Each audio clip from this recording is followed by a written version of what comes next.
もしこれを簡単に聞くことができれば、あなたの英語はアメリカでの日常生活に十分なレベルです。ネイティブのように英語を学ぶ準備はできましたか？始めましょう。Once in New York, there lived a woman named Kathleen. She owned a small bookstore on a street corner. It was a warm and friendly place for children. The store was beautiful. The service was wonderful. Many people loved to come to her shop. On weekends, she would hold story time for the kids. The little store was full of happy sounds. But this happy life was in trouble. A giant bookstore chain was opening a new store. It was on the same street, very close to her shop. This new store threatened her small business. Kathleen started to worry day and night. The stress was heavy. It was hard for her to breathe. The owner of the giant bookstore chain was a man named Joe. His family was very rich. His stores had hundreds of thousands of books. He could sell them at very cheap prices. He was smart and good at his job. He had a nice girlfriend. But deep down, he also felt a little empty. Kathleen also had a boyfriend. But both she and Joe felt a quiet loneliness. They were missing a way to feel truly close to someone. Kathleen needed a place to share her feelings. The internet was new at that time. She started writing about her worries in an online forum. Soon, a man with the screen name NY152 wrote back to her. He was funny and smart. His words were like a cool breeze. They took away all her tiredness and worry. She did not know that NY152 was Joe. Joe also found a special connection online. He wrote to a woman with the screen name Shop Girl. He could tell her his deepest thoughts and fears. He did not know that Shop Girl was Kathleen. They lived in the same neighborhood. They probably passed each other on the street every day. But they had a rule online. They never talked about personal details, so they had no idea who the other person was. He would tell her funny stories about New York City. She would tell him her thoughts about her favorite books. The internet was like a bridge. It let them connect their hearts far away from their real problems. One day, Joe had to take care of two young children. They were his aunt's kids, not his own. He had an idea. He wanted to check out his competition. He wanted to see the little bookstore he had heard about. So he took the two kids to Kathleen's shop. This was their first time meeting in person. Kathleen did not know who he was. She just saw a man with two children. She gave them a big smile. She helped them find some wonderful books. She thought the man was a little clumsy, but a kind father. Joe walked to the counter to pay for the books. Kathleen loved talking to her customers. She started talking about the new bookstore opening nearby. The little girl almost shouted, "That's our store!" But Joe was quick. He stopped her just in time. He did not want Kathleen to know who he was yet. Soon, Joe's giant bookstore opened. It was a huge event. The store was amazing. It had a great system and friendly service. Lots of people came on the first day. The books were sold at very low prices. This pulled customers in like a magnet. Kathleen's little corner store was suddenly empty. The life and energy were gone. In just 1 week, she lost a lot of money. But Kathleen tried to stay strong. She told herself this was just a hard time. She believed things would get better soon. Then, a writer came to her shop. This writer was supposed to have her new book launched there, but she was worried the store might close down. She came to check on Kathleen. Kathleen told her not to worry, but deep inside, She was more scared than anyone. That night, Kathleen went to a party for people in the book business. She hoped to find some help there, but Joe was at the same party. He saw Kathleen as soon as he walked in. He tried his best to hide from her, but she saw him anyway. They bumped right into each other. He had to say hello. Then he made an excuse and left quickly. At first, Kathleen just thought he was acting strange. They had met once before. Why was he so distant? Then someone next to her said something. "Wow, you were talking to Joe Fox?" the person asked. "He's the owner of Fox Books. They're gonna kill all the independent bookstores." Suddenly, Kathleen understood everything. She had been fooled. She was furious. She found Joe at the party. She accused him of using the children to spy on her business. Joe knew he was caught. He stopped hiding. "Yes, I learned some things about your store," he said, "but I was really just with the kids that day. And a good businessman always watches his competition.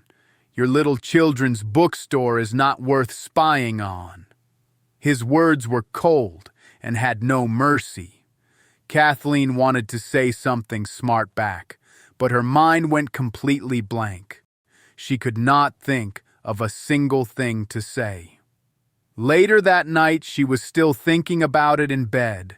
She was so mad at herself for being silent. Joe could not sleep that night either. He felt that his words to Kathleen were too harsh. He felt bad about what he had said. To feel better, he turned on his computer. He wrote down his feelings of regret. He sent them in an email to his online friend. He did not know he was writing to Kathleen. Kathleen was also unhappy and sitting at her computer. She saw the email from her online friend. She read about his regret for being mean to someone. She felt a connection. She wrote back to him. "I wish I could speak as well as you," she wrote. "Then I wouldn't stay up all night, angry that I couldn't win an argument." Online, they were the best of friends. They shared their deepest feelings. But in the real world, they avoided each other like a sickness. If Joe saw Kathleen in a coffee shop, he would hide behind a newspaper. If Kathleen saw Joe on the street, she would quickly turn and walk away. But fate seemed to enjoy playing games with them. One day, Kathleen was in the supermarket. She saw Joe and tried to stay away from him, but when it was time to pay, she made a mistake. She was in a line that only took cash. She had no cash with her, only a credit card. People in line started to stare at her. She begged the cashier to make an exception. Suddenly, Joe appeared behind her. He used his smooth words to calm down the other customers. He charmed the cashier into letting Kathleen use her card. He saved her from the embarrassing moment. Then, he quietly paid for his things and disappeared. Christmas came, and everyone was celebrating. But Kathleen could not feel any joy. Her store was getting quieter and quieter. Even the writer who was her friend chose to launch her book at Joe's store. Kathleen looked out the window at the falling snow. She thought about her mother. Her mother had hoped the store would be passed on for many years, but now it was about to close forever. She felt so sad and could not escape her feelings, so she went online to talk to her friend, NY152. At first, Joe thought she was sad about love. He felt a little bit of disappointment, but then he learned she was having business problems. He suddenly became very excited. "I am a very successful businessman," he wrote. "Tell me your problem. Maybe I can help you." But they had a rule not to share personal details, so Kathleen did not tell him the whole story. Joe did not ask for more information. He just said, You are in a war. This is not about you as a person. It is just business. You must fight to have a chance to win." His words on the screen felt like he was shouting in her ear. They filled her with a new energy. She decided to fight back. The next day, she asked her writer boyfriend for help. He wrote an article about Joe's unfair business practices. The article made many people in the city angry. People started to feel sorry for the little corner bookstore. Kathleen saw her chance. She gave speeches on the street. She organized protests with her loyal customers. She told reporters that Joe did not respect books. The media took her side. They made Joe look like a bad guy. But even with all this bad press, Joe's store was not hurt. Instead, Kathleen's shop got even less business. The fight was making things worse. She was desperate. She decided to break her own rule. She asked to meet her online friend in person. She hoped he could give her a plan to save her store. Joe had wanted to meet for a long time, so they quickly agreed to meet at a coffee shop. Joe was excited, but he was also very nervous. What if she didn't like him? He went to the coffee shop early. He brought his good friend with him for support. He asked his friend for a big favor. "Please, can you look inside for me first?" Joe asked. "Just look through the window. Tell me if she is pretty." His friend did not want to do it. But Joe kept asking. So his friend went to the window to look. He came back a moment later with a big smile. "She is very charming," his friend said with surprise. Joe jumped up and down with joy.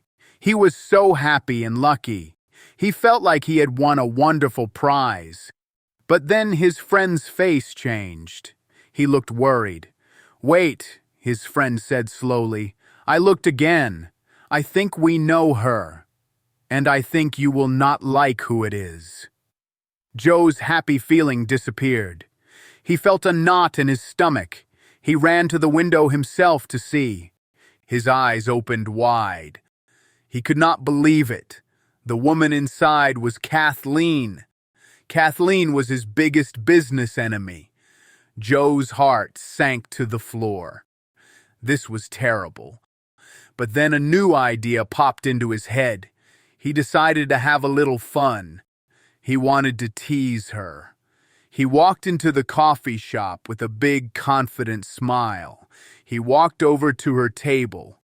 He pretended it was a surprise to see her. Kathleen saw him and her face turned pale. She looked like she wanted to hide under the table, but there was nowhere to hide. To make things worse, Joe sat down right in front of her. Kathleen tried to be polite, but she was angry. This was supposed to be a special meeting. She did not want this annoying man to ruin it. "I am waiting for someone," she said, trying to stay calm. "Could you please leave?" But Joe knew she was waiting for him. He decided to play a game.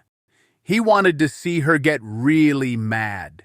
He picked up the small rose from the vase on the table. Then he put the rose in his mouth and smiled. She exploded. "You think you can just push me around in business?" she said. "And now you come here to make fun of me? I want you to know something. I don't care about you at all.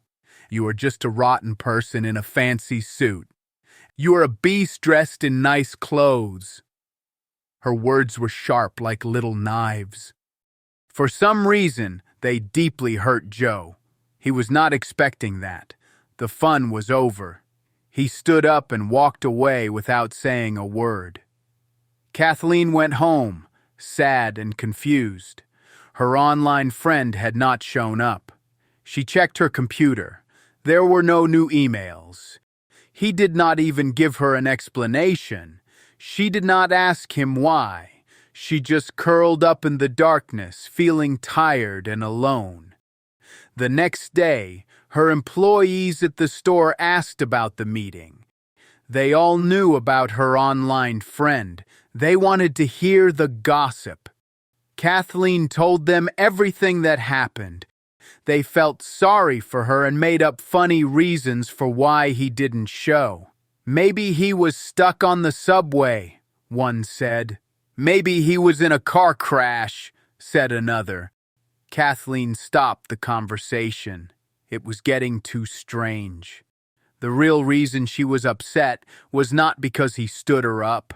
It was because she had been so mean to Joe, but she was not brave enough to apologize to Joe. So she wrote to the only person she could talk to, her online friend. "While I was waiting for you," she wrote, "someone else showed up. He is the reason my business is failing. For the first time in my life, I said very cruel things to him. I thought it would make me feel good, but it didn't. I just feel like a mean and terrible person. I also hope you can explain what happened last night." Joe read her email. He had been a little angry at her, but her honesty and guilt washed all his anger away. He felt a deep sense of regret. He was the one who started the fight in the coffee shop, but he did not know how to face her. He did not know how to explain standing her up. For a moment, he thought about just ending their online friendship, but he could not do it. He cared about her too much, so he decided to tell a small lie to protect the truth. No, that was not right. He deleted the lie. He decided to be honest, but not tell her everything. "I cannot tell you what happened last night," he wrote. "I can only ask you to forgive me. I'm sorry to hear about your bad experience at the coffee shop. But please don't be too hard on yourself. Everyone says things they regret when they are stressed. It was my fault for not showing up. I cannot meet you now, but we can still talk online. I will always be here to listen." And so, their strange online friendship continued. Soon, Kathleen accepted the truth. She could not win the fight. She decided to close her beloved corner bookstore. She sold all the books at very low prices. An older employee tried to comfort her. "Sometimes giving up is a wise choice," she said, "and accepting failure is how we grow." But when Kathleen locked the door for the last time, she felt so lost. That store held all her happy memories with her mother. She cried for a long time. Under the dim streetlights, Kathleen looked small and sad. She looked across the street. Joe's giant bookstore was bright and full of people. On an impulse, she walked inside. She was shocked by how big and beautiful it was. There were so many books, and upstairs there was a special area just for children. Kids were sitting on soft chairs, happily reading. In that moment, Kathleen understood something. Her store did not close just because of competition. It was because the world was changing. Her work life was falling apart, and her love life was too. Her boyfriend had started seeing someone else while she was busy, but when he told her, she did not feel sad. She felt a sense of relief. She started to laugh. She had known for a long time that they were not right for each other. They were good friends, but not lovers. He felt the same way. They broke up with a smile. Around the same time, Joe's life was also changing. He and his girlfriend were in an elevator when it suddenly stopped. They were trapped. Being in a crisis makes you see things clearly. In that small, stuck box, Joe and his girlfriend realized something. They were not important to each other. Not really. When they finally got out of the elevator, they broke up. It was a calm and simple decision. Joe had nowhere to go. He went to his father's boat to spend the night. The next morning, his father came to see him. He told Joe about all his past girlfriends. "I have never found a person who made me truly happy," his father said. "If I ever did, I would hold on to her forever." For some reason, when his father said that, Joe thought of Kathleen. The very next day, he went to her apartment. He brought her favorite flowers, daisies. Kathleen was sick with a cold. She did not want him to come up, but he came up anyway. Her apartment was a mess. She quickly tried to clean up before opening the door. He walked right past her and into her kitchen. He put the daisies in a vase with water.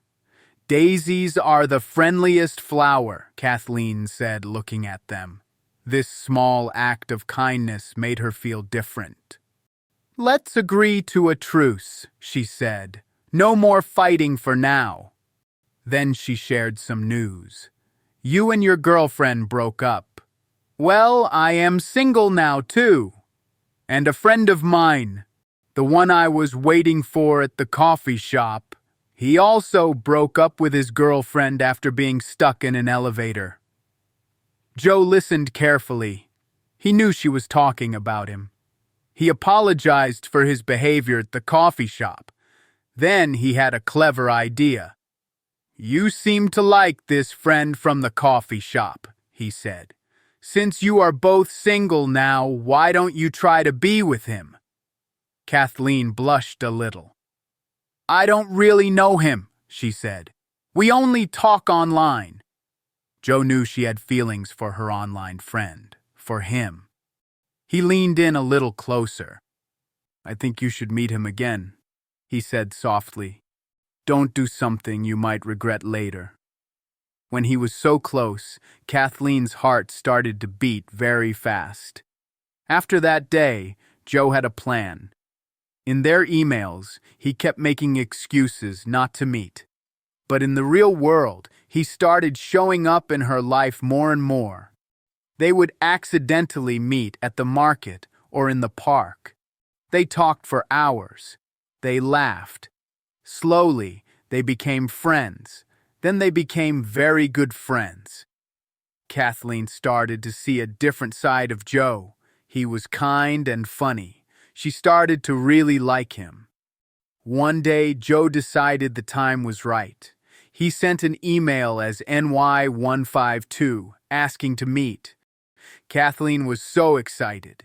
She immediately told her real-life friend Joe. Joe pretended to be surprised. Then he said something very serious to her. "I have been thinking," he said, "if I didn't own a big bookstore and you didn't own a small one, I would have asked you out the first day I met you. And I don't understand something. Why can you forgive the man who stood you up? But you can't forgive me for something that was just business." Kathleen understood what he was really saying. He was asking for her forgiveness. He was telling her he had feelings for her. She was not ready for this. Her mind was a mess. She had a date with her online soulmate that evening. She quickly made an excuse and left. She went home and got ready for her big meeting. She arrived at the park right on time, and through the beautiful flowers, she saw him. A man was walking towards her. It was Joe. In that single moment, she understood everything. Tears started to fill her eyes. It was him. It had always been him, the man she hated, the friend who made her laugh, the soulmate she loved online. They were all the same person. She thought about his confession earlier that day. She thought about their walks and their talks. She realized she had feelings for him too, for the real him. He walked right up to her. His dog Brinkley was with him. She looked at him, and she was not angry. She was surprised and a little scared, but also happy. "I am so glad it's you," she whispered. Joe's voice was soft. I wanted it to be you, he said. I wanted it to be you so badly. The fighting was over. The secrets were gone. He kissed her, and she kissed him back. In the middle of the big city, they had found each other. And this was the beginning of their real story.